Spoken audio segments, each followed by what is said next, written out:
Alors qu'un homme prend l'ascenseur, il remarque soudain qu'une fillette malicieuse joue volontairement avec le bouton de frein d'urgence. Ce simple geste suffit à le plonger dans un profond état d'angoisse, il souffre d'une sévère claustrophobie. Voyant sa panique, la petite appuie délibérément sur le bouton, stoppant net l'ascenseur au 49e étage. Un vieil homme tente de calmer tout le monde, affirmant qu'il va trouver une solution. Il active aussitôt l'alarme d'urgence et explique en mentant qu'un passager a accidentellement appuyé sur le frein, provoquant l'arrêt de la cabine.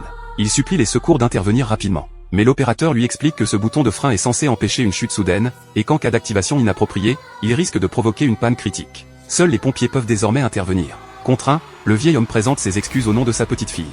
Apprenant que Jacques est claustrophobe, une femme compatissante lui tend une bouteille d'alcool fort pour l'aider à se calmer. C'est alors qu'une autre femme, bouleversée, prend la parole.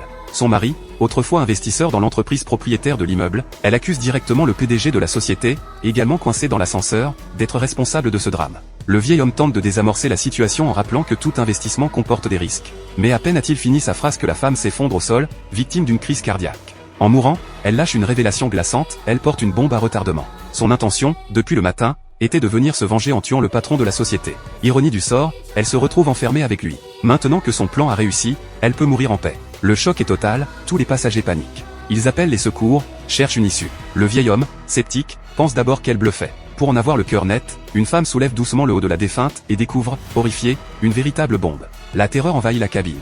Si l'explosif venait à sauter, ils seraient tous pulvérisés. Pris de panique, les passagers cherchent désespérément une issue. Malheureusement, la trappe de maintenance est bloquée. Ils essaient alors de forcer les portes de l'ascenseur, mais ne tombent que sur un mur de béton. Seule une petite ouverture laisse entrevoir l'extérieur.